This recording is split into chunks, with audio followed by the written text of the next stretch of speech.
بسم اللہ الرحمن الرحیم نحمده ونصلی علی رسولہ الکریم۔ ہمارا یہ مذاکرہ ہے افطاری کے جو فضائل و احکام ہیں اس کے متعلق۔ بخاری شریف کی روایت ہے، حضرت سہل بن سعد رضی اللہ تعالی عنہ روایت کرتے ہیں، آپ صلی اللہ علیہ وسلم نے فرمایا، لا یزال الناس بخیر ما عجل الفطر، فرمایا کہ لوگ بھلائی میں رہیں گے جب تک افطاری میں جلدی کریں گے۔ افطاری اس کا مطلب یہ ہے یعنی روزہ کھولنا، سورج کے غروب ہوتے ہی جلدی روزہ افطار کرنا سنت رسول ہے، اور افطاری میں تاخیر کرنا یہ خلاف سنت ہے۔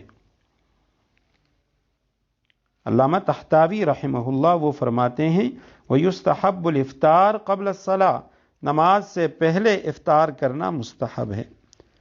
فتاوی عالمگیری میں ہے افطار میں جلدی کرنا افضل ہے، لہذا نماز سے پہلے افطار کرنا مستحب ہے۔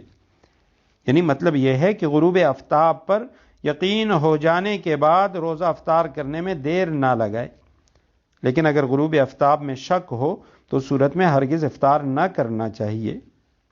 تعجیل کا یہ مطلب نہیں ہے کہ تمام دن کی جو محنت ہے اس کو شک میں ڈال دیا جائے اور ایسے وقت میں افطار کر لیا جائے کہ ابھی غروب آفتاب پر پورا یقین نہ ہوا ہو۔ آبادی کے اندر آفتاب کے غروب کے متعلق یعنی اس کے غروب ہونے کی جو علامت ہے وہ علامہ قطب الدین رحمہ اللہ انہوں نے لکھا ہے کہ مشرق کی جانب سیاہی بلند ہو کر اس جگہ تک پہنچ جائے جہاں سے صبح صادق شروع ہوتی ہے۔ سیاہی کا آسمان کے یعنی بیچوں بیچ پہنچنا یہ ضروری نہیں ہے، صرف مشرق کی جانب سیاہی یہ بلند ہو جائے تو اس کو کہا جاتا ہے غروب آفتاب۔ سورج کے غروب ہونے کے ساتھ ہی مشرق کی جانب سے یہ ایک سیاہی بلند ہونا شروع ہوتی ہے، جس کو حدیث میں قبال لیل سے تعبیر کیا گیا ہے، یعنی رات کی آمد۔ تو یہ ایک خاص وقت ہے کہ جس سے یعنی سورج کے غروب ہونے کا یقین ہو جاتا ہے۔ رسول اللہ صلی اللہ علیہ وسلم نے فرمایا، جب تک میری امت افطار کے لیے ستاروں کی منتظر نہ ہوگی وہ میرے طریقے پر ہوگی۔ اور ایک روایت میں آپ صلی اللہ علیہ وسلم نے فرمایا، میرے نزدیک محبوب ترین وہ بندہ ہے جو افطار میں جلدی کرے۔ حضرت انس رضی اللہ تعالی عنہ فرماتے ہیں، میں نے رحمت عالم صلی اللہ علیہ وسلم کو کبھی نہیں دیکھا کہ آپ صلی اللہ علیہ وسلم نے نماز مغرب افطار سے پہلے پڑھی ہو، اگرچہ آپ صلی اللہ علیہ وسلم نے گھونٹ پانی ہی سے افطار کیوں نہ کر لیا ہو۔ ملا احمد رومی رحمہ اللہ مجالس ابرار میں وہ لکھتے ہیں کہ روزہ دار جب نماز مغرب سے پہلے افطار کرے گا تو نماز حضور قلب اور اطمینان سے ادا کرے گا، اور یہ تعجیل افطار کا یہ فلسفہ ہے۔ اور بعض حضرات نے اس کے علاوہ بھی یعنی باتیں لکھی ہیں۔ امام شعرانی رحمہ اللہ وہ فرماتے ہیں کہ روزہ جلد افطار کرنے میں مصلحت یہ ہے کہ یہ جو ہمارا نفس ہے اس کی مثال سواری کی طرح ہے، اس کی خواہش پوری کرنے کی طرف تیزی سے قدم بڑھانا ہوتا ہے۔ اگر یہ نفس ہمارا ساتھ نہ دیتا تو ہم بڑے طویل دنوں کی جو گرم دوپہر کی پیاس ہے اس کی شدت کبھی برداشت نہ کر سکتے۔ تو اسی لیے کہتے ہیں جب سارا دن نفس نے ہمارا ساتھ دیا اور اس نے روزہ رکھا تو اب ہمیں چاہیے کہ جیسے ہی افطار کا وقت ہو، سورج غروب ہو جائے تو ہم فوراً اس کی جو خواہش ہے، جس چیز کا وہ خواہش مند ہے، کھانا پینا وغیرہ، تو وہ اسے دے دیں۔ علامہ شبیر احمد عثمانی رحمہ اللہ انہوں نے بڑی نکتے کی بات فرمائی ہے کہ روزہ جلد افطار کرنے میں حکمت یہ ہے کہ رات کا کوئی جز وہ دن میں داخل نہ ہو۔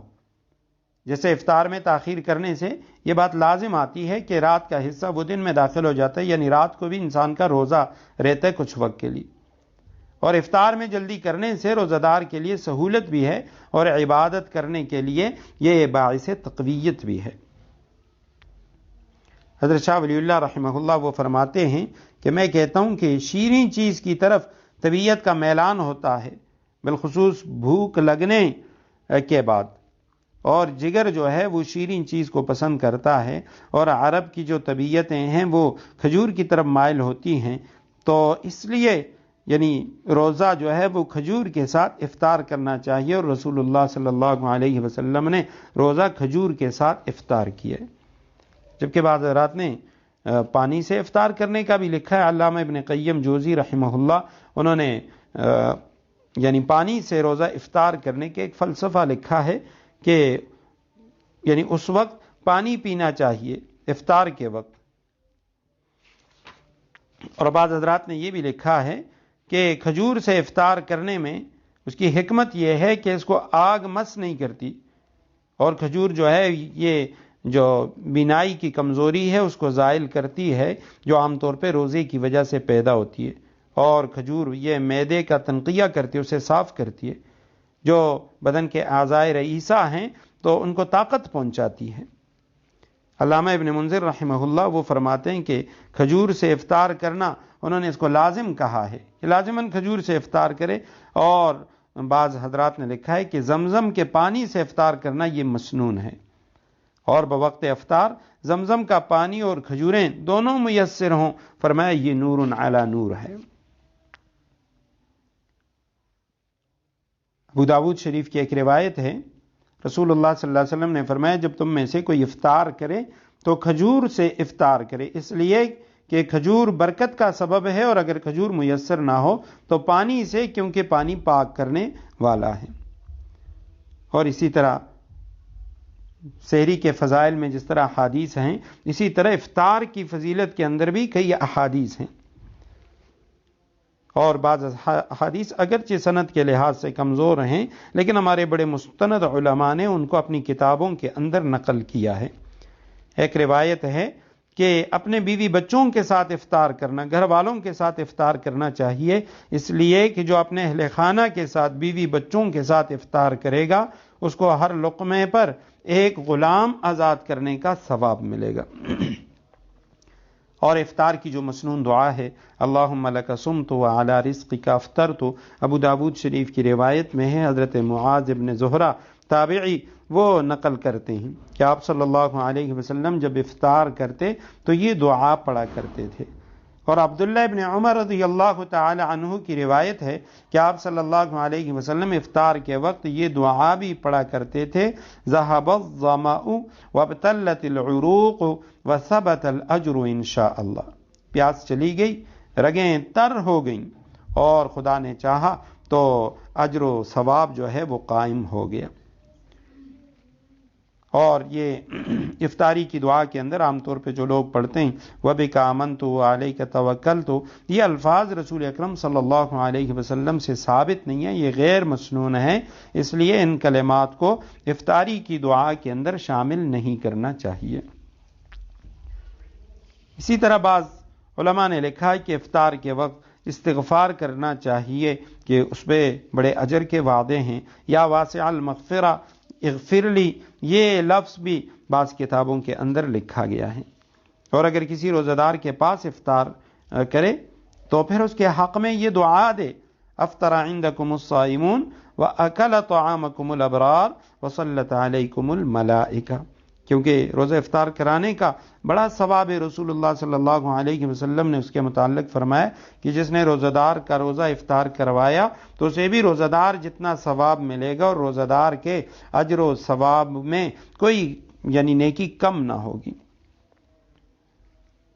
اور ایک روایت میں آپ صلی اللہ علیہ وسلم نے روزہ دار کا روزہ افطار کرانے کو تمام صغیرہ گناہوں کی معافی کا اس پہ وعدہ فرمایا، اور دوزخ کی آگ سے نجات کا اس کو ذریعہ قرار دیا۔ اللہ سبحانہ و تعالی ہمیں عمل کی توفیق نصیب فرمائے۔